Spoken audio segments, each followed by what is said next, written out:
Hi, it's Katrina. Have you ever stumbled upon a place so strange, so otherworldly that you couldn't believe it actually exists? Hidden in the world today are bizarre landscapes and ancient mysteries that defy explanation. From floating pillars in China to the cursed desert of Talakad, there are places that are very hard to believe are real. Let's go. The beehive village of Karfi. Warning.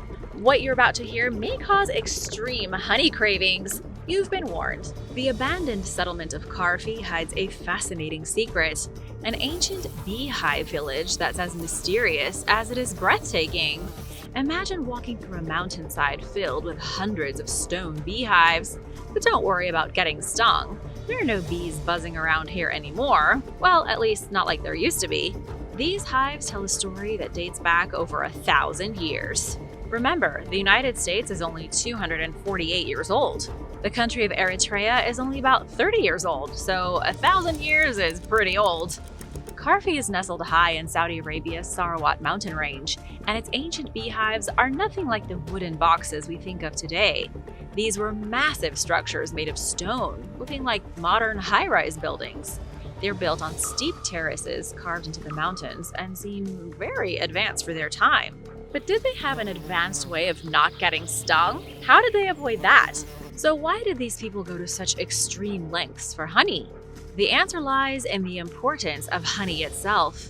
Back then, honey wasn't just a sweet treat, it was medicine, a preservative, and even a form of currency. In fact, ancient writers like the Greek geographer Strabo were so impressed by Arabia's honey production that they couldn't stop talking about it. But these hives were just part of the story. The mysterious people of Karfi were master engineers, transforming their rugged environment into a productive haven. They built terraces on the mountainside to farm crops, using an advanced water system to conserve every drop in the arid landscape. They also built defensive structures, including a 66-foot-tall stone fortress overlooking the apiaries. Honey, I shrunk the village. Okay, maybe not literally, but the fortress is seriously impressive. Why a fortress? Well, when honey is as valuable as gold, you'd better be ready to defend it. This fortress served as both a guard post and a symbol of the strategic importance of the region. So what's all the buzz about the hives? These multi-level constructions weren't just functional, they were beautiful. Solid stone columns supported the honeycombs, and the floors were made from large, closely fitted stones. Even walking through the site today takes some skill, given its steep and challenging terrain. The hive's geometric patterns and architectural precision showed that the early inhabitants weren't just practical, they had an eye for design. Why did they choose this spot? The answer might be in the flowers.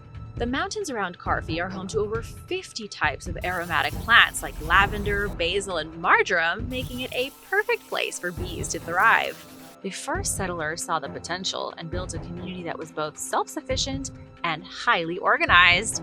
What would you do in order to taste the most delicious honey in the world? Ball's Pyramid. Think you've seen it all? Think again. Ball's Pyramid is about to blow your mind. This place is like something straight out of a fantasy novel, a towering, jagged spike of rock in the South Pacific. It is 1,844 feet tall and so steep that it seems almost impossible that anything could survive there. And yet this lowly remnant of an ancient volcano is the last refuge of one of the rarest insects on Earth. About 13 miles away is Lord Howe Island, which was once home to the Lord Howe stick insect. It was nicknamed the tree lobster because it was massive, about the size of a human hand, and had a tough lobster-like shell. These insects thrived until 1918 when a shipwreck introduced black rats to the island. The rats quickly discovered that the tree lobsters were a tasty snack, and by 1920, just 2 years later, the insects were declared extinct. Why am I telling you all this? Because whispers of their survival persisted. In the 1960s, climbers on Ball's Pyramid reported finding insect corpses that looked suspiciously fresh. No one investigated further, though. After all, who wants to scale a sheer rock face in search of bugs? But fast forward to 2001, when two Australian scientists, David Priddle and Nicholas Carlisle, decided to solve the mystery once and for all. They spotted some vegetation clinging to the rocky cliffs from their boat, so they climbed up to investigate. At first, they only found crickets, but then they spotted some droppings near a lone melaleuca bush. The team then returned later that night with flashlights, and there they were, enormous glossy black stick insects, 24 of them huddled under the bush. It was like finding dinosaurs alive in the modern age. These were Lord Howe stick insects, which at that point were thought to be extinct for over 80 years. So how did they survive on this barren rock? No one knows. Perhaps they hitched a ride on birds or fishing boats. Whatever the case, their existence was miraculous. Scientists knew they had to act fast to save the species. After 2 years of debate, they were allowed to take just 4 insects home for a breeding program, but it was a rough beginning. 2 of the insects died quickly, but the remaining pair, Adam and Eve, were taken to the Melbourne Zoo. Eve laid eggs, and when she got sick, her caretaker nursed her back to health with a special nectar mixture. Props to them because A, how do you know when an insect is sick? And B, how do you take care of them? Against all odds, the breeding program succeeded, and now thousands of tree lobsters thrive in captivity. Ball's Pyramid became a haven for these critters. But that's not the only reason this place is so extraordinary. Other than the fact that it looks like the location of the top of a secret base for supervillains, Ball's Pyramid is one of the only surviving above-ground remnants of the sunken continent of Zealandia. This landmass was nearly completely submerged about 23 million years ago, except for a few geological features in the Pacific Ocean, like Ball's Pyramid. And now for a quick break because it's shout-out time! I want to give a big thank you to Victoria Lopez and W. Jones Money for supporting this channel. Thanks so much for letting us be a part of your day. Be sure to subscribe if you haven't already to join the Origins Explained family, because why not? Socotra Island. Imagine an island where trees bleed red and legends of the world's first murder still linger in the air. Sounds like a scene from a fantasy novel, right? Well, welcome to Socotra, a truly otherworldly place in the Indian Ocean. This remote island, about 210 miles off the coast of Yemen, is bursting with bizarre life forms and ancient myths that'll make you question whether you've stumbled into a dark fairy tale. Socotra is like nowhere else on Earth.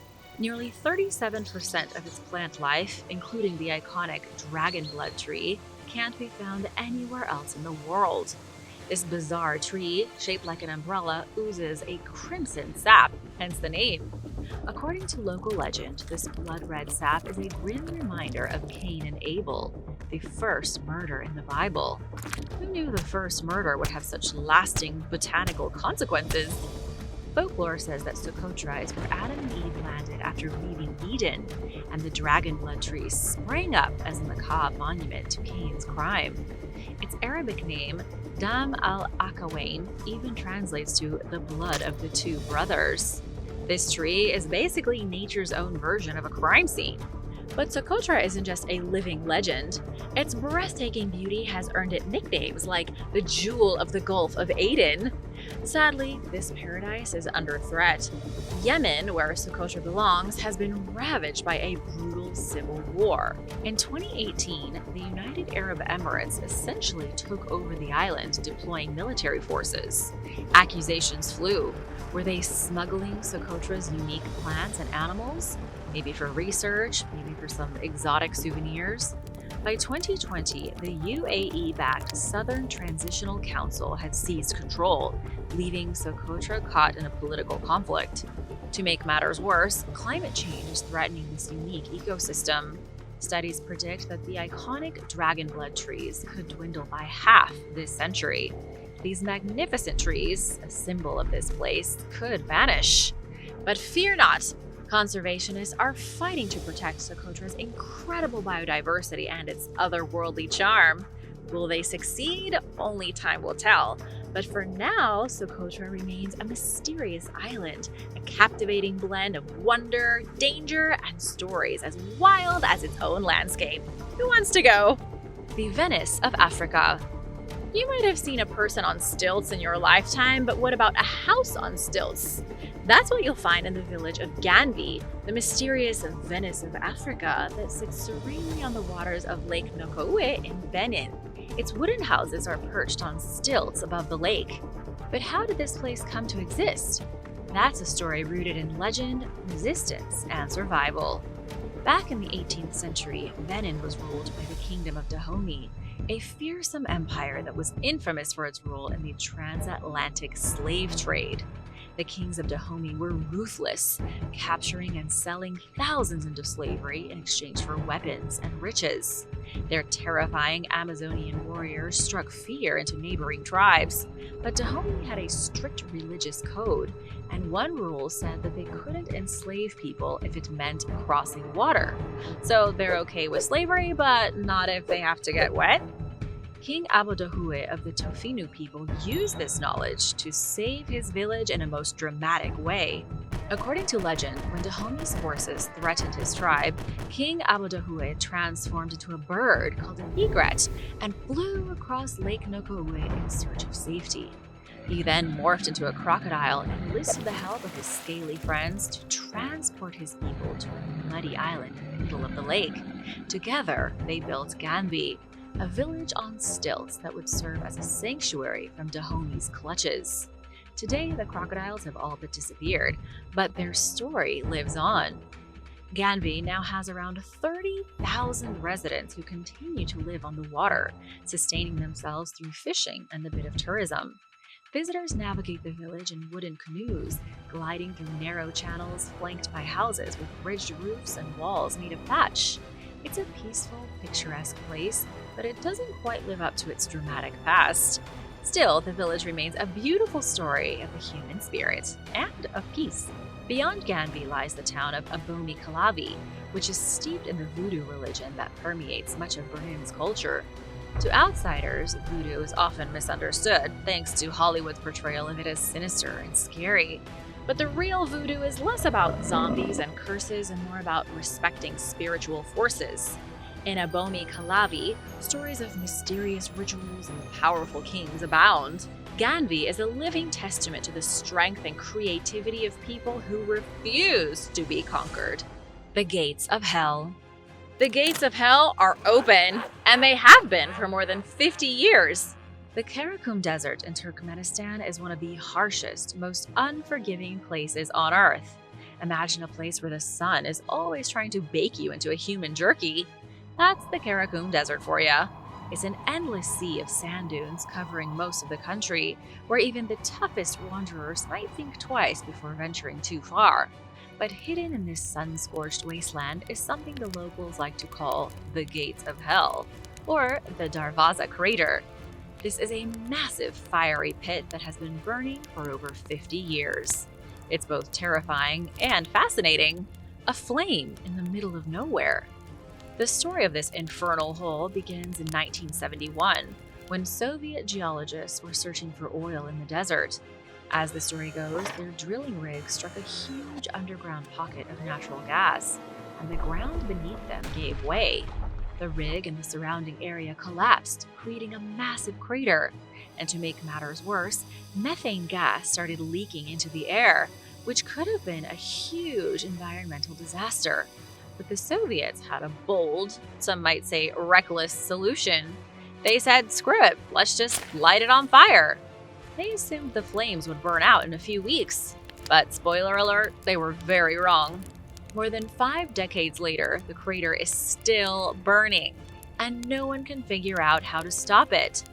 And here's where things get even weirder. According to Turkmen geologists, the crater might not even have been lit in the 1970s. Some say it didn't catch fire until the 1980s, and records about its creation are suspiciously absent, likely classified as top secret by the USSR. It's as if the Soviets wanted the crater's origin to remain a mystery. But why? Was it just embarrassment over a colossal blunder, or is there something more sinister lurking beneath the flames? No one really knows, and that's part of what makes the Darvaza crater so intriguing. In 2013, Canadian explorer George Coronis decided to get up close and personal with this fiery beast. This guy's braver than I am. I wouldn't get close to that thing with a 10-foot pole, would you? Coronis became the first person to descend into the crater's depths, collecting soil samples in search of life. What did he find? Microbes thriving in the hellish heat. Proof that life can exist in the most extreme conditions. But even Coronis failed to uncover the crater's true origin. Today, the Gates of Hell is one of Turkmenistan's most bizarre tourist attractions. Adventurous travelers camp nearby to watch the fiery pit light up the desert, but its future might be uncertain. In 2022, Turkmenistan's president called for research on how to extinguish the flames due to environmental and economic concerns. I mean, it's been on fire for a really long time. But what do you think? Will they succeed in putting out the fire, or will the gates of hell keep burning for decades to come? And what's buried at the bottom of this fiery abyss? A lost Soviet drilling rig? Portal to another dimension? Or just a natural gas pocket gone rogue? Let me know your thoughts in the comments. The windows of Otuzco. Let's step back in time to a world of ancient civilizations and lost secrets. The Windows of Otuzco is a fascinating archaeological site in northern Peru. It's a rocky cliff pierced with hundreds of rectangular openings, as though someone carved a massive honeycomb into solid volcanic stone. But these windows hold secrets far older and more mysterious than you might expect. The site, perched 8,694 feet above sea level, is actually an ancient cemetery dating back to the Cajamarca culture, which thrived between 200 and 800 AD. But don't picture your typical graveyard. These niches were carefully carved into volcanic rock, some as deep as 26 to 33 feet, with entrances just big enough to slide a small bundle inside. Why so small? Because they weren't for whole bodies, they were for bones. The Cajamarca people would bury their dead first in the ground, and later selected bones would be moved to these niches, likely for rituals or ancestor worship. But the setup gets even cooler and creepier. Some niches are just standalone holes, but others connect to hidden corridors within the rock, forming what feels like a labyrinth. And here's where the legends come in. Locals say that some of these passages lead to dark galleries that stretch on forever. Could there really be a secret tunnel linking Cajamarca to Cusco hundreds of miles away? Or is it just the stuff of myths? The site has over 337 niches arranged in neat rows.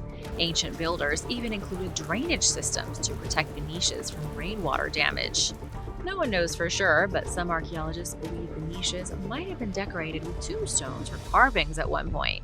One of the earliest studies of the site was conducted by Julio Cesar Tello, who's known as the father of Peruvian archaeology. That's quite the title. His team discovered the remains of a child buried in the fetal position, but surprisingly, no pottery or metal artifacts accompanied the burial, which was a little confusing.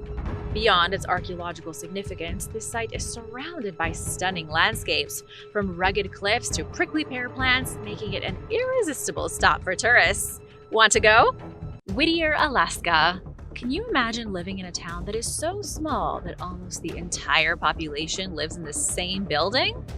That's Whittier, Alaska for you. Yep, this place is so tiny that nearly everyone lives under one roof, and the only way in or out is through a single-lane tunnel carved through a mountain. Listen to this and let me know if you'd ever think of living here in the comments. To get to Whittier, you have to pass through a 2.5-mile tunnel originally built during World War II. For decades, this tunnel was only for trains, and the only other option was arriving by boat, if the weather cooperated. 15 years ago, the tunnel was revamped to allow cars, but it's still one-way traffic that alternates every hour. If you miss the last crossing at 10:30 p.m., well, you're stuck. Many people have spent the night in their cars at the tunnel's entrance. Locals even joke about it, wearing shirts that say POW, not prisoner of war, but prisoner of Whittier. But most residents don't actually have to leave town.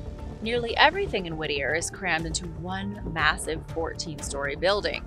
This Cold War-era fortress, called the BTI, was built to withstand bombings and now houses the town's apartments, city offices, post office, school, and even a grocery store. It's basically a vertical village. Need to get to class? Take the elevator. Want to visit a neighbor? Walk down the hall in your pajamas. Life inside BTI is unique, to say the least. Rush hour is just waiting for the elevator. You can wear sandals year-round because you barely have to go outside. In fact, some folks haven't stepped out of the building for months. Jennifer Rogers, a local resident, told interviewers about how her kids don't even go outside to get to school. They just take an underground passage that connects BTI to the Whittier Community School. But while life indoors is cozy, it's not always peaceful. Imagine living with 200 people who all know your business. Brenda Tolman, one of the town's longtime residents, admits that life in Whittier is bizarre. She once described the town as looking like it belongs in a horror movie, but she's made her peace with it, becoming the unofficial matriarch of BTI. Brenda says that the building can feel like a mental institution at times, with its cinder block walls and endless halls, but hey, it's home. The town was originally a U.S. military base during World War II, chosen for its strategic location on Prince William Sound. The military built two enormous buildings, the Baggage Towers and the Buckner Building, which was even larger but now stands abandoned and crumbling. The Buckner Building, nicknamed the City Under One Roof, is filled with asbestos and too expensive to repair, so it sits like a ghostly relic of the past. After the military left in the 1950s, Whittier slowly transformed into the town it is today. Waves of residents from all over, including places like Samoa, Guam, and the Philippines, have made it their home. Some come for a fresh start, others for job opportunities, but they all share the experience of living in one of the most isolated and weather-beaten places in America. With 22 feet of snow annually and winds up to 80 miles an hour, Whittier is not for the faint of heart. China's floating islands. There is a place on Earth where mountains seem to float in the clouds, rising like ancient sentinels covered in lush greenery. Where? At Zhangjiajie National Forest Park in China. It's home to over 3,000 vertical rock pillars that make you feel like you've stepped into another world, or maybe even a movie. In fact, these breathtaking peaks were the real-life inspiration for the floating Hallelujah Mountains in Avatar. In 1982, China designated Zhangjiajie as its first national park. This wasn't just any park, though. It's a natural wonderland filled with towering sandstone pillars carved by millions of years of erosion.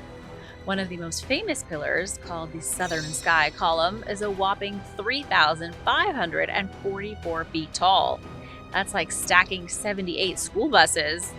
After Avatar hit theaters in 2010, this colossal column got a new name, Avatar Hallelujah Mountain. The park even launched a tourism campaign boasting slogans like, "Pandora is far, but Zhangjiajie is near." But of course, not everyone was thrilled. The Chinese government wasn't a fan of the film's message.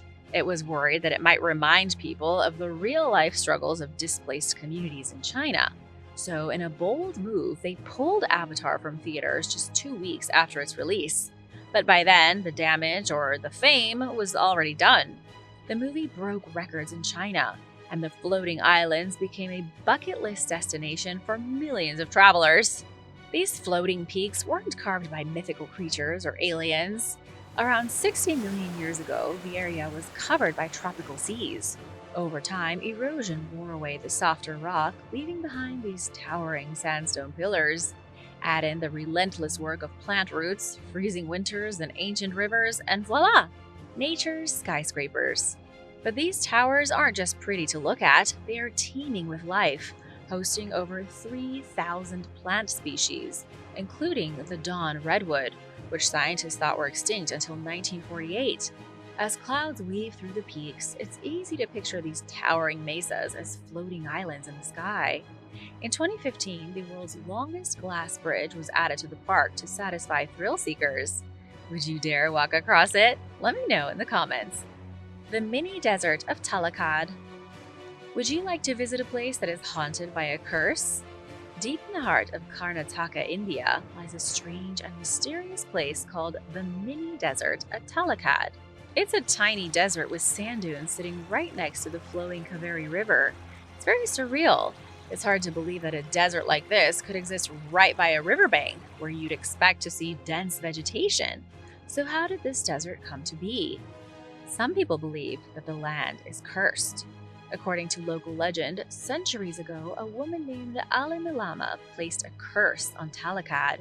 She was upset over the treatment of her family, And in her anger, she said, "Let Talakad be filled with sand, let Malangi become a whirlpool, and let the Mysore kings have no children."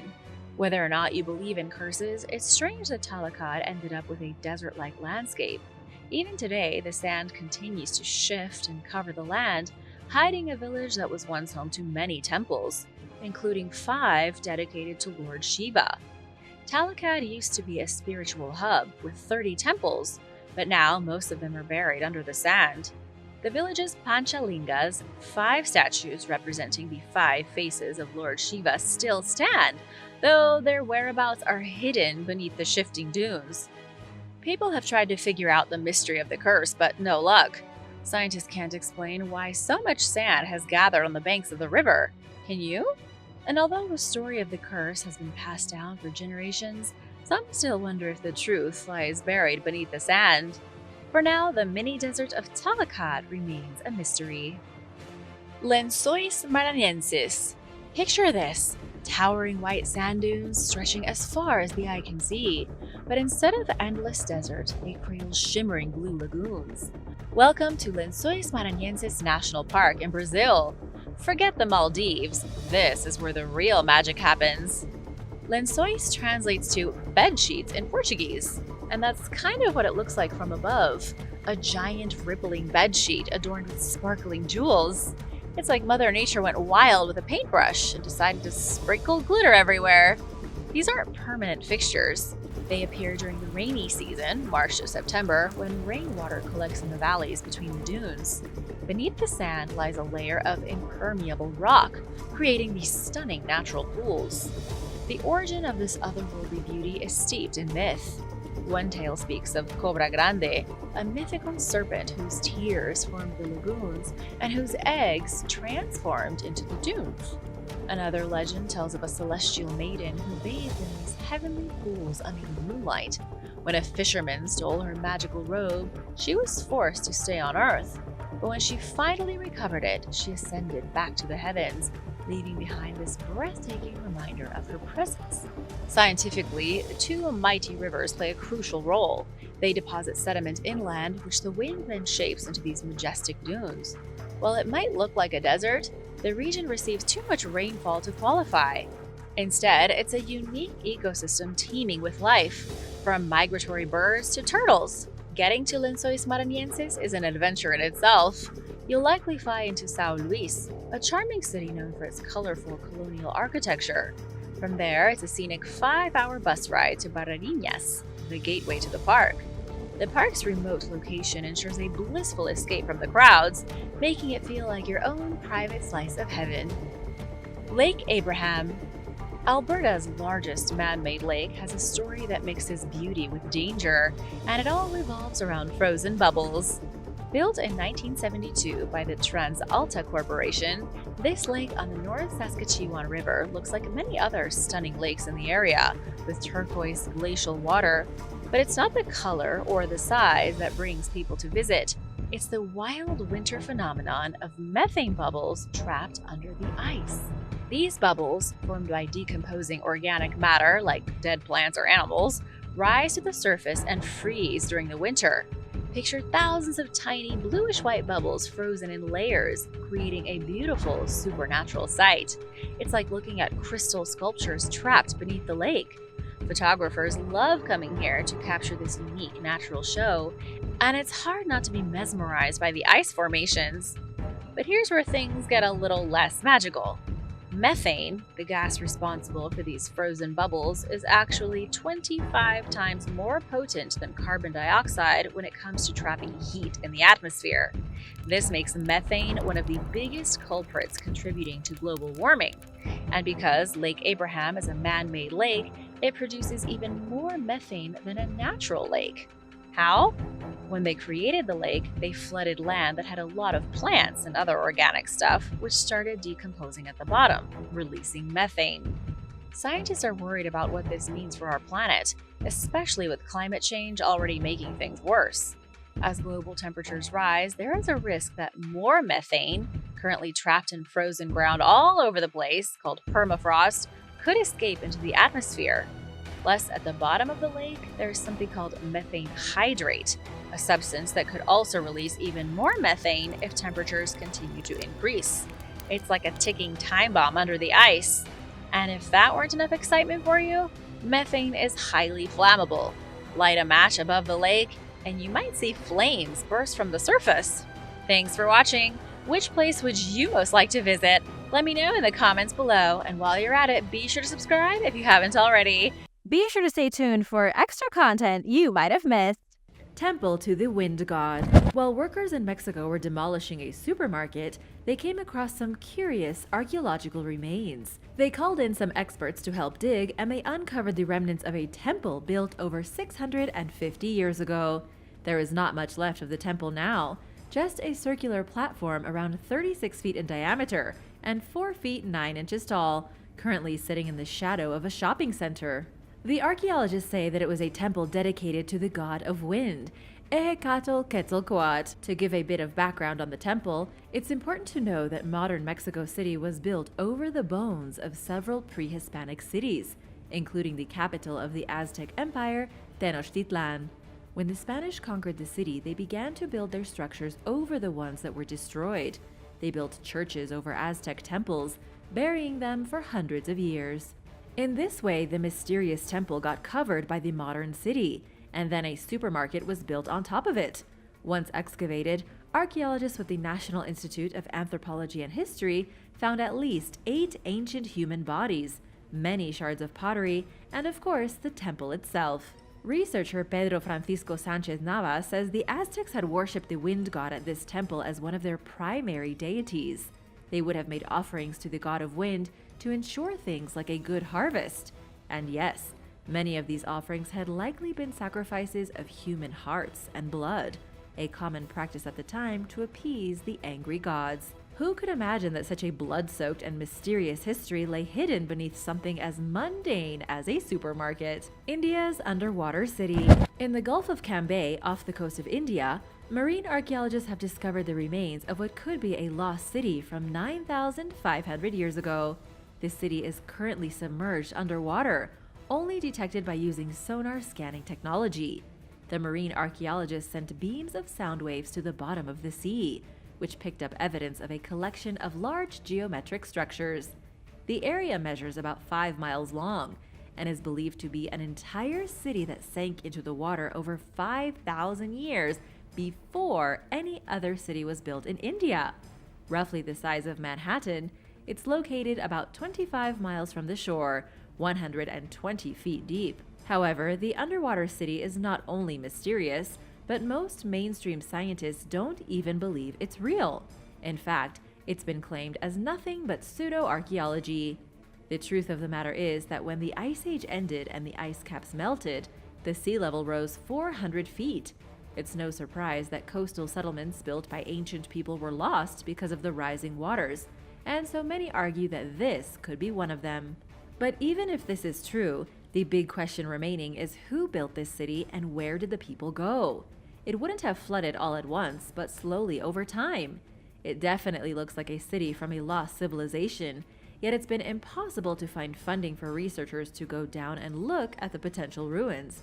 Mainstream scientists like Dr. D.P. Agrawal with the Paleoclimate Group says that the researchers didn't find a sunken city, but merely a large collection of archaeological remains from a more recent time that fell into the ocean and spread across a large area. Unfortunately, it's hard to explore underwater and get a closer look. A medieval tunnel. A routine excavation in the country of Wales revealed a mysterious medieval tunnel in the Wye Valley. It happened when workers were called in to remove an old electrical pole. When the team removed the pole, they found the entrance to the tunnel. According to Alan Gore with the Western Power Distribution, the tunnel does not appear on any of their Ordnance Survey maps. Nobody, not even locals, had any clue that it was there. The tunnel was first discovered as nothing more than a small entrance to what was assumed to be a cave. There was an opening beneath a cluster of rocks, pretty much completely obscured by overgrowth. When the team dug a little deeper, they realized it wasn't a cave at all, but a tunnel built of stone. Sadly, most of it had already caved in, so there was no way to follow it to its end. Nonetheless, they think the tunnel follows a public footpath towards a 12th century abbey called Tintern Abbey, which was constructed by Cistercian monks. The ruins of this place receive thousands of visitors every year, and yet nobody knew they were walking over a collapsed ancient tunnel from medieval times. From what evidence has been gathered so far, the tunnel appears to be about 4 feet tall. It could have been used for people to crawl undetected through the countryside, but nobody has been able to figure out just why these monks would have carved a mysterious subterranean passage. Just makes you want to know more, doesn't it? The Roman Gate to Hell. Scientists may have unraveled the mystery behind a deadly cave that the Romans once believed served as a direct gateway to hell. Today, the mysterious cave is located in the ruined city of Hierapolis. According to the legends, any man, woman, or creature that ventured into the cave would die immediately. Turns out, this might not have been a myth at all. Instead, the legend of the deadly cave is grounded firmly in reality.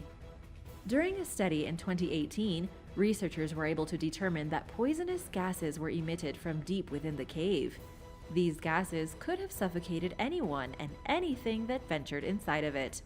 Over 2,000 years ago, when people still worshipped many gods and had limited scientific knowledge, it's no surprise that the Romans thought the cave led straight to hell. After all, anyone who strayed into it never came back out. The Romans actually turned the entrance to the cave into a kind of temple. They built a stone doorway around it and used it for horrible ceremonies. Eunuchs, a fancy name for priests that were castrated, would lead bulls down into the depths of the poisonous cave to sacrifice them to their gods. What they didn't know back then, but what the team in 2018 from the University of Duisburg-Essen in Germany learned, is that underground volcanic activity is to blame for the toxic gas. It may look like a portal to the underworld, but it's really just an underground volcano. Haunted Maya Cave. There is a flooded sinkhole in southern Mexico that is so terrifying the local villagers don't dare go anywhere near it. And for good reason. Deep underground, underwater archaeologists have discovered human bones inside of it. The discovery was made during an underwater survey of the cavern, known as a cenote in Mexico. 2 chambers were found to be littered with the bones of people. Archaeologist Bradley Russell spent over 2 weeks investigating the remains, rappelling over 40 feet into the cave before diving under the surface. This place is located just outside the ancient Maya city of Mayapan. Between the years 1150 and 1450, Mayapan had about 17,000 residents living inside a huge wall surrounding it. It was a major political center with a sacred cenote just outside its limits. Within the city walls, there were at least 40 more of them. The city itself was built where it is because of the easy access to cenotes, but none of the other ones have been found to contain so many human remains. The truth is that the rulers of Mayapan most likely designated this particular cenote to be a place of death. Bradley Russell says it was either a place of sacrifice, where people were killed as offerings to the gods, or a burial pit. It may have been that the Maya used the cenote for people who had been infected with a mysterious plague-like disease. They could have been buried here in order to keep their remains away from the rest of the healthy population. But the truth is that the religious meaning of the human remains in this particular place remains a mystery. And now for a possible contender for the real Atlantis. But first, I wanted to give a big shout out to Ricky and Rachel Perry, wishing you a very speedy recovery after your operation. Best of luck to you both, and thank you so much for letting us be a part of your day. If you are new here, be sure to subscribe if you haven't already for more videos about strange, mysterious places and amazing discoveries. Atlantis discovered. For thousands of years, historians have desperately been trying to locate the lost city of Atlantis. None of these attempts have ever been successful. In this day and age, most experts say the city never even existed at all. It was just a story to serve as a warning.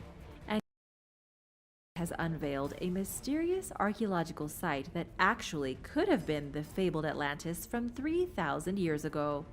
Archaeologists found the ruins of a structure 200 feet beneath the ground in the ancient city of Akrotiri, which was a village in Santorini in Greece. 3,000 years ago, this city was a large metropolis. It had intricately paved streets, its town square was lined with beautiful houses, and the suburbs boasted massive homes over 4 stories tall. there is no denying that this was an extremely sophisticated city built by an advanced civilization. Just as Plato described how Atlantis fell into the sea, so too did Akrotiri, and it happened right around the time that Plato said it did.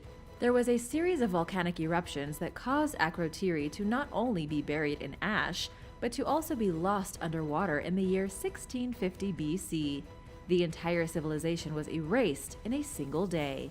Some researchers argue that this could be the legitimate Atlantis, but of course it's quite impossible to say for sure. There are many ancient cities that were sunk by earthquakes or volcanic activity, and the quest continues to determine if Atlantis was even actually real. The Egyptian Sun Temple. In Egypt, a mysterious sun temple has been found buried in the desert. It's been there for about 4,500 years in Abu Ghorab, slightly south of Cairo. Archaeologists are saying this could be the biggest discovery in decades. The temple is one of 6 that were constructed by the pharaohs during the 5th dynasty. According to Egyptologists, sun temples were built by the pharaohs in order to give them status as a living god. Even though historians agree that 6 of them were built, only 2 have been found, including this newest one. It was most likely built by Nayusera Ini, who ruled sometime in the 25th century BC. All that remains of the structure today is a large base of mud brick, with the remnants of a white limestone pillar. The original structure must have been enormous. It would have been a splendid, pale white marble tower reaching toward the sun.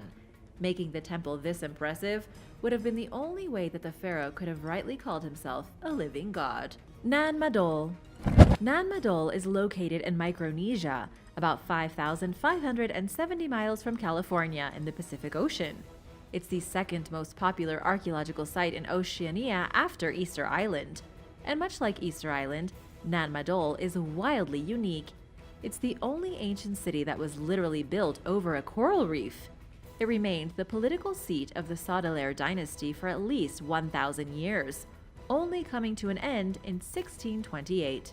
But the real mystery here is that no one knows exactly what this city looked like or who even built it and when.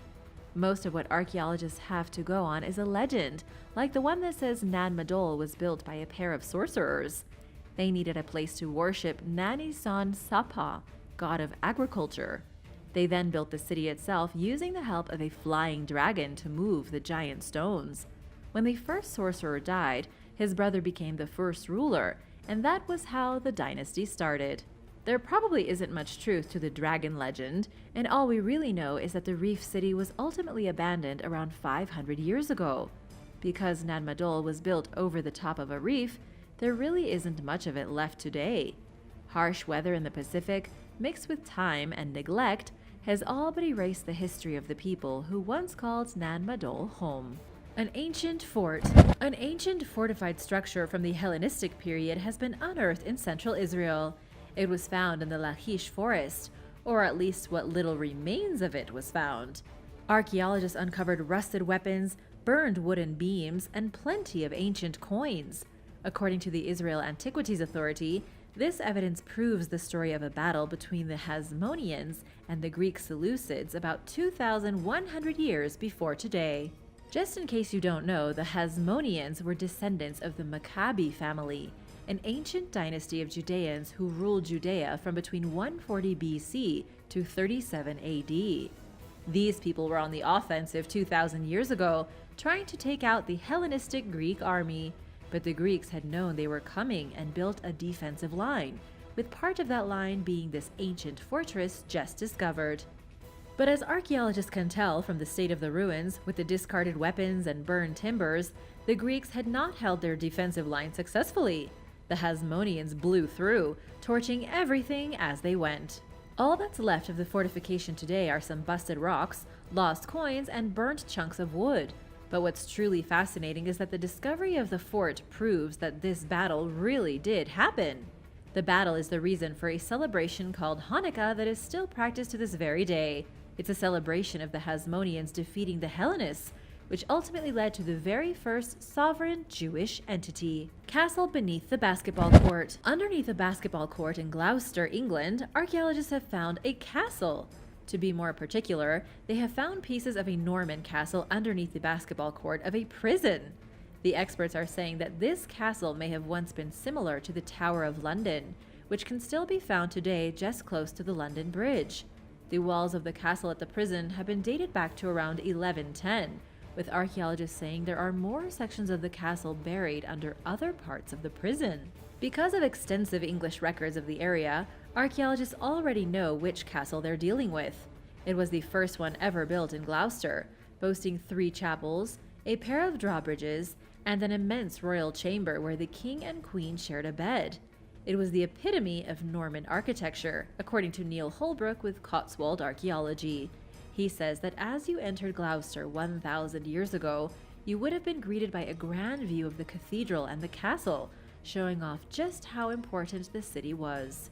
But then, how did it end up beneath the basketball court of a prison? Well, it was lost in 1790. The castle had already been used as a jail for 200 years. Then, in 1780, William Blackburn built his own prison on the site. When he built his prison, much of the old castle was either destroyed or built over. Thanks for watching! If you could visit any of these strange and mysterious places, which one would you choose? Let me know in the comments below, and be sure to hit that subscribe button and come back soon for more amazing videos. See you next time. Bye!